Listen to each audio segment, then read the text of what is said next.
చిన్న వయసులో ఒక 5 ఏళ్ల వయసులో 6 ఏళ్ల వయసులో ఉన్నటువంటి పిల్లలకి ఫాదరే సూపర్ హీరో. వాళ్ళ ఫాదర్ సూపర్ మ్యాన్ అనుకుంటారు. ఏమైనా చేయగలడు మా నాన్న ప్రపంచంలో సాధించలేదంటే ఏం లేదనుకుంటారు. వాడు స్కూల్కి వెళ్ళి వాడికి ఒక 10 ఏళ్ళు అంత వచ్చిన తర్వాత ఇంకా వేరే వాళ్ళు ఇంకా డబ్బున్న వాళ్ళ ఫాదర్లని లేదా ఇంకా బాగా పెద్ద పెద్ద కార్లు ఉన్న వాళ్ళని వెళ్ళి చూసిన తర్వాత మా నాన్న అంత గొప్పడు కాదేమో, మా నాన్నకంటే గొప్పలు కూడా ఇంకా చాలామంది ఉన్నారేమో అనిపిస్తుంది. అదే ఒక 15 ఏళ్ళు దాటి 18 ఏళ్ళు అవి వస్తున్నప్పుడు నాన్న సిగరెట్ కాల్చదురా లేదా బాగా చదువుకోరా, రాత్రిపూట ఇల్లుకి ఇంటికి రారా ఇలాంటివన్నీ చెప్పినప్పుడు మా నాన్న ఏంటి బాగా నచ్చదొబ్బుతున్నాడు, చేదస్తాం అనుకుంటాను, మా నాన్నకి సరిగ్గా తెలియదు అనుకుంటా బతకటం, అందుకని ఇలా అయిపోయాడు అనుకుంటాడు.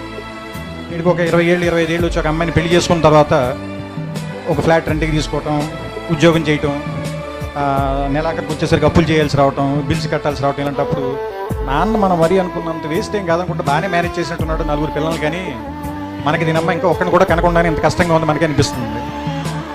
ఆ తర్వాత ఒక 35-40 దాటిన తర్వాత పిల్లలు కొంచెం పెద్దవాళ్ళు అవుతుంటే స్కూల్ ఫీజులు, రికమెండేషన్లు, ఆ తర్వాత వాళ్ళకి ఏదైనా ఒంట్లో బాగున్నప్పుడు రాత్రిపూట హాస్పిటల్కి పరిగెత్తటాలు, ఏదైనా ఒక కష్టం వస్తే డబ్బుల కోసం ఎత్తుక్కోవటాలు. ఇలాంటప్పుడు నాన్న గుర్తుంచి కళ్ళల్లో నీళ్ళు వస్తాయి, ఈ బాబు ఇన్ని కష్టాలు పడి మన అందరినీ పిలిచి ఇక్కడ దాకా తీసుకొచ్చాడని.